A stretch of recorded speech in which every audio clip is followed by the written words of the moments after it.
जुर्म कितना भी संगीन क्यों ना, गुनाहगार कितना भी शातिर क्यों ना, गुनाह कैसा भी हो,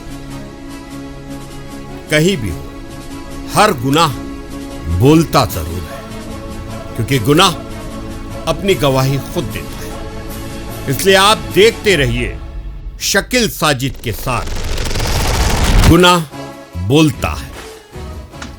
जी हां, गुनाह बोलता जरूर है। नंदनी नगर थाना क्षेत्र के ग्राम असर नारा के पास सोमवार दोपहर कांवड़ यात्रा के दौरान एक युवक ने महिला और उसके साथ चल रहे 2 बच्चों पर बैटरी में इस्तेमाल होने वाला केमिकल डाल दिया। घटना में महिला के साथ उसकी 11 वर्षीय बेटी और 8 वर्षीय बेटा भी झुलस गया। तीनों को उपचार के लिए श्री शंकराचार्य मेडिकल कॉलेज अस्पताल में भर्ती कराया गया है। पुलिस ने मामले में आरोपी 30 साल के महेश दास कारंजा निवासी भिलाई को गिरफ्तार कर लिया है और न्यायिक रिमांड पर भेज दिया है। पुलिस के मुताबिक महिला अपने परिचित और दोनों बच्चों के साथ ग्राम कोड़िया से कांवड़ यात्रा में शामिल हुई थी। यात्रा जब असर नारा और रवेली डी के बीच पहुंची तभी आरोपी महेश दास बाइक से वहां पहुंचा। बताया जा रहा है कि आरोपी भी महिला का पूर्व परिचित था और महिला द्वारा उससे बातचीत बंद किए जाने से नाराज था। आरोप है कि महेश अपने साथ पेंट के डिब्बे में बैटरी में इस्तेमाल होने वाला केमिकल लेकर आया था। उसने महिला पर वो केमिकल उड़ेल दिया। अचानक हुए हमले से महिला के साथ चल रहे उसके दोनों छोटे बच्चे भी इसकी चपेट में आ गए। घटना के बाद यात्रा में शामिल लोगों के बीच अफरा तफरी मच गई। घायल महिला और दोनों बच्चों को तत्काल अस्पताल पहुंचाया गया। घटना की सूचना मिलते ही नंदनी नगर पुलिस ने आरोपी की तलाश शुरू कर दी। पुलिस टीम ने आसपास लगे सीसीटीवी कैमरों की रात भर जांच की। फुटेज और मुखबिर से मिली सूचना के आधार पर पुलिस आरोपी तक पहुंची और उसे ग्राम कारंजा भिलाई से गिरफ्तार कर लिया। पुलिस ने आरोपी के कब्जे से घटना में इस्तेमाल बाइक और केमिकल से भरा डिब्बा भी जब्त कर लिया है। पूछताछ में महिला से बातचीत बंद होने की बात सामने आई है। पुलिस आरोपी के खिलाफ संबंधित धाराओं में कार्रवाई कर उसे न्यायिक रिमांड पर भेज चुकी है। घटना के बाद कांवड़ यात्रा में शामिल लोगों में भी दहशत का माहौल बन गया था। आगे बढ़ते हैं। बाल संप्रेक्षण गृह में रेप के आरोपी किशोर की बाथरूम में फांसी के फंदे पर लटकने से संदिग्ध मौत हो गई है। बिलासपुर के सरकंडा स्थित बाल संप्रेक्षण गृह में मंगलवार सुबह दुष्कर्म के आरोपी एक किशोर की संदिग्ध परिस्थितियों में मौत हो गई। उसका शव संप्रेक्षण गृह के बाथरूम में फांसी के फंदे पर लटका मिला। शुरुआती जांच में पुलिस इसे आत्महत्या मान रही है। घटना की सूचना मिलते ही सरकंडा थाना पुलिस मौके पर जा पहुंची और पंचनामा कार्रवाई के बाद शव को पोस्टमार्टम के लिए भेजा। मामले की गंभीरता को देखते हुए मजिस्ट्रियल जांच भी कराई जा रही है। मृतक रायगढ़ जिले का रहने वाला था। उस पर एक नाबालिग लड़की से दुष्कर्म का आरोप था। रायगढ़ पुलिस ने 14 अगस्त को गिरफ्तार किया था। उसके बाद बाल न्यायालय के आदेश पर 15 अगस्त को उसे बिलासपुर के बाल संप्रेक्षण गृह में भेजा गया था। बताया जा रहा है कि संप्रेक्षण गृह आने के बाद से ही किशोर मानसिक तनाव में था। वह लगातार परिजनों से खुद को यहां से बाहर निकालने की जिद कर रहा था। घटना से एक दिन पहले सोमवार को उसने अपने परिजनों से फोन पर बातचीत भी की थी। बाथरूम में यह आत्मघाती कदम उसने उठाया है। पुलिस के मुताबिक सोमवार रात खाना खाने के बाद किशोर सो गया था। मंगलवार सुबह चौकीदार ने संप्रेक्षण गृह में रह रहे सभी बच्चों को उठाया। इसी दौरान किशोर बाथरूम जाने के लिए निकला। कुछ देर बाद उसका शव बाथरूम में फांसी के फंदे पर लटका मिला। घटना की जानकारी मिलते ही कर्मचारियों ने सरकंडा पुलिस को सूचना दी, जिसने जांच शुरू कर दी। कर्मचारियों और संप्रेक्षण गृह में रह रहे अन्य बच्चों से लगातार पूछताछ हो रही है। पुलिस यह भी पता लगाने की कोशिश कर रही है कि किशोर ने फांसी लगाने के लिए किस चीज का इस्तेमाल किया और घटना के पीछे कोई अन्य वजह तो नहीं थी। संप्रेक्षण गृह में लगे सीसीटीवी फुटेज भी जांचे जा रहे हैं। मजिस्ट्रियल जांच भी शुरू कर दी गई। Additional SP Bilaspur city Pankaj Patel ने बताया कि बाल संप्रेक्षण गृह में रायगढ़ के किशोर द्वारा फांसी लगाकर आत्महत्या करने की सूचना मिली है। सरकंडा थाने में मामला दर्ज कर आगे की वैधानिक कार्रवाई की जा रही है। पोस्टमार्टम रिपोर्ट और मजिस्ट्रियल जांच के निर्देश के बाद मौत की वास्तविक वजह स्पष्ट होगी। आगे बढ़ते हैं। लोन सेटलमेंट कराने पहुंचे कर्जदार के दोस्त की बजाज फाइनेंस के कर्मचारियों ने पिटाई कर दी। उन पर गाली गलौज, मारपीट और जान से मारने की धमकी देने का आरोप भी लगाया जा रहा है। रायपुर राजधानी के सिविल लाइंस थाना क्षेत्र स्थित बजाज फाइनेंस कंपनी के कार्यालय में लोन सेटलमेंट को लेकर विवाद का मामला सामने आया है। कर्जदार के लोन के संबंध में बातचीत करने पहुंचे उसके दोस्त ने कंपनी के कर्मचारियों पर गाली गलौज, मारपीट और जान से मारने की धमकी देने का इल्जाम लगाया है। शिकायत के आधार पर सिविल लाइन पुलिस ने बीएनएस की धारा 117(2), 296, 3(5) और 351(2) के तहत जुर्म दर्ज कर जांच शुरू की है। पुलिस के मुताबिक हर्षित विहार कॉलोनी उरकुरा निवासी अजय पांडे ने शिकायत दर्ज कराई है। अजय ने बताया कि 17 अगस्त को अपने दोस्त मनीष मिश्रा के लोन से जुड़े मामले में बातचीत करने के लिए स्काई पार्क बिल्डिंग स्थित बजाज फाइनेंस के कार्यालय गया था। उनके साथ राम लोला रख त्रिपाठी मौजूद थे। कार्यालय में लोन सेटलमेंट को लेकर बातचीत चल रही थी। शिकायत के मुताबिक इसी दौरान सन्नी नामक कलेक्शन मैनेजर और वहां मौजूद अन्य कर्मचारियों ने पैसे वापस करने की बात को लेकर अजय से कथित तौर पर बदसलूकी शुरू कर दी। आरोप है कि कर्मचारियों ने उन्हें कार्यालय से बाहर नहीं जाने देने की धमकी दी और गाली गलौज करने लगे। अजय ने इसका विरोध किया तो विवाद बढ़ गया। अजय का आरोप है कि इसके बाद कंपनी के कर्मचारियों ने उसके साथ मारपीट की। मारपीट में उसके कान, नाक, सिर और गर्दन में चोटें आई हैं। घटना के दौरान आरोपियों ने कथित तौर पर जान से मारने की धमकी भी दी। अजय ने सिविल लाइंस थाने पहुंचकर पूरे मामले की शिकायत की। शिकायत के आधार पर पुलिस ने संबंधित धाराओं में मामला दर्ज किया। फिलहाल पुलिस घटना की जांच कर रही है और कार्यालय में मौजूद कर्मचारियों तथा अन्य लोगों से पूछताछ कर घटना की वास्तविक स्थिति का पता लगाया जा रहा है। पुलिस का कहना है कि जांच के बाद मामले में आगे की कार्रवाई की जाएगी। बहरहाल ये पहली घटना नहीं है जब किसी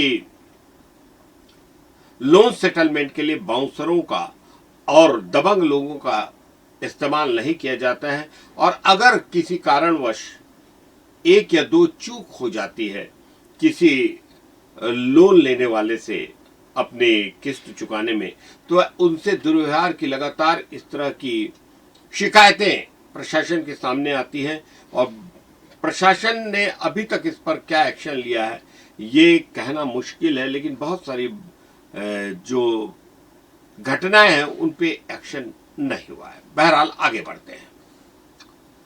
सिर्फ 5,000 रुपये वापस मांगने पर किसी की चाकू से हत्या कर दी जाए, ये अब राजधानी में भी होने लगा है। जी हाँ, गुडिहारी थाना क्षेत्र के गुगांव में रेलवे ट्रैक पर मिली पैर कटी लाश के मामले का पुलिस ने 14 घंटे, जी हाँ मात्र 14 घंटे के भीतर खुलासा कर दिया है।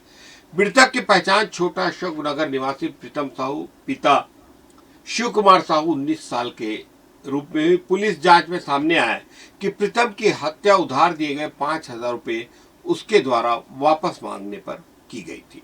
मामले में पुलिस ने 2 नाबालिगों समेत 5 आरोपियों को गिरफ्तार किया है। रविवार रात करीब 9 से 10 बजे के बीच प्रीतम गुगांव में कुछ युवकों के ताश खेल रहा था। पुलिस के मुताबिक इसी दौरान उसने अपने 5,000 रुपये निखिल ध्रुव 20 साल निवासी गुगांव से वापस मांगे।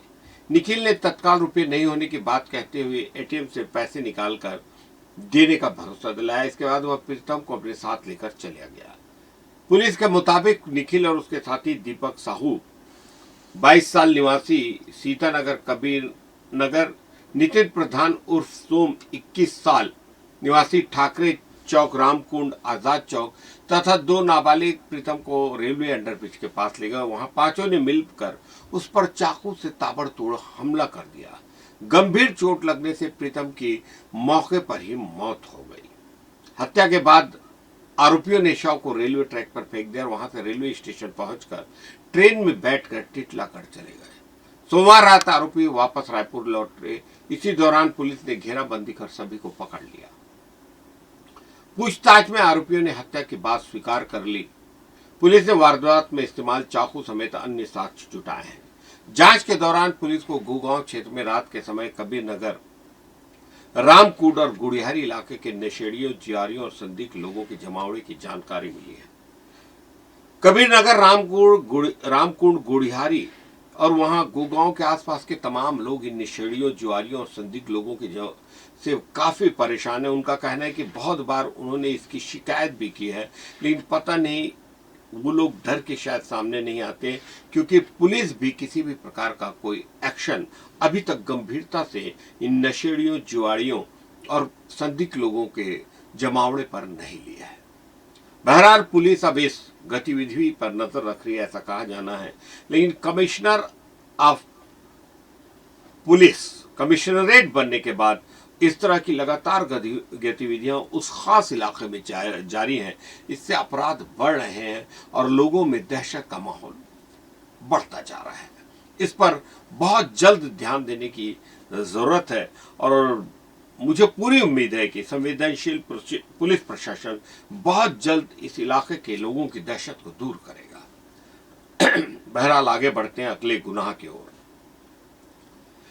1.54 करोड़ का गांजा नमक की बोरियों के नीचे छिपाया गया था और कोंटा सुकमा पुलिस की बड़ी कार्रवाई में राजस्थान के 2 युवक गिरफ्तार हुए हैं। इन्होंने 150 पैकेटों में भरा था 308 किलो 280 ग्राम गांजा। सुकमा जिले में मादक पदार्थों की तस्करी के खिलाफ चलाए जा रहे अभियान के तहत कोंटा सुकमा पुलिस ने बड़ी कार्रवाई करते हुए पिकअप वाहन से 308 किलो 280 ग्राम गांजा बरामद कर लिया। जब्त गांजे की कीमत करीब 1,54,14,00,000 रुपए बताई जा रही है। तस्करों ने पुलिस को चकमा देने के लिए गांजे को 150 पैकेटों में भरकर नमक की बोरियों के नीचे छिपा रखा था। पुलिस ने मामले में राजस्थान के भीलवाड़ा जिले के 2 युवकों को गिरफ्तार किया है। अतिरिक्त पुलिस अधीक्षक रोहित शाह के अनुसार मंगलवार सुबह कोंटा थाना पुलिस को मुखबिर से सूचना मिली कि सफेद रंग के पिकअप वाहन क्रमांक RJ27 G6757 में गांजा का परिवहन किया जा रहा है। सूचना को गंभीरता से लेते हुए पुलिस टीम ने तत्काल कृष्ण मंदिर चौक, वार्ड क्रमांक 5 ढोंडरा के पास नाकेबंदी कर संदिग्ध वाहनों की जांच शुरू कर दी। सुबह करीब 6:10 पर पुलिस ने बताए गए हुलिये के पिकअप वाहन को रोककर तलाशी ली। वाहन में ऊपर से नमक की बोरियां रखी हुई थी। पुलिस ने जब बोरियों को हटाकर नीचे जांच की तो 150 गांजे के पैकेट मिले। पैकेटों को खोलने पर उनमें गांजा भरा पाया गया। तौल कराने पे कुल 308 किलो 280 ग्राम गांजा बरामद हुआ। पुलिस ने वाहन सवार शिव कुमार प्रजापति और उदयराम बलाई, दोनों 24 साल उम्र निवासी भीलवाड़ा जिला राजस्थान को गिरफ्तार कर लिया। गांजा परिवहन में इस्तेमाल हुई पिकअप वाहन समेत अन्य सामग्री भी जब्त की गई है। जब्त संपत्ति की कुल अनुमानित कीमत 1,64,49,000 बताई जा रही है। पुलिस अब आरोपियों से पूछताछ कर गांजा कहां से लाया गया था और उसे किस स्थान पर पहुंचाया जाना था, इसकी जानकारी जुटा रही है। तस्करी के इस नेटवर्क से जुड़े अन्य लोगों की भूमिका की भी जांच हो रही है। पुलिस को शक है कि इसके पीछे एक बड़ा अंतर्राज्यीय गांजा तस्करी नेटवर्क सक्रिय हो सकता है, जिसकी लोग बहुत सारे आसपास के प्रदेशों में छुपे या फैले हो सकते हैं। हम नियमित अंतराल पर आपको हमारा खास कार्यक्रम गुनाह बोलता है दिखाते हैं। इसे दिखाने का हमारा मकसद एकदम साफ है, समाज में हो रहे अपराधों पर लगाम कसना।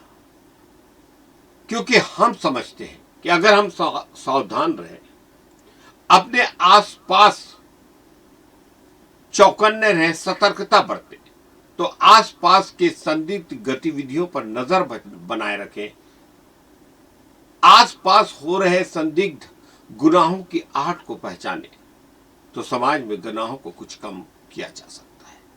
इसलिए देखते रहिए शकील साजिद के साथ CTV7 पर गुनाह बोलता है। नमस्कार। जुर्म कितना भी संगीन क्यों ना, गुनाहगार कितना भी शातिर क्यों ना हो, गुनाह कैसा भी हो, कहीं भी हो, हर गुनाह बोलता जरूर है, क्योंकि गुनाह अपनी गवाही खुद देता है। इसलिए आप देखते रहिए शकील साजिद के साथ गुनाह बोलता है।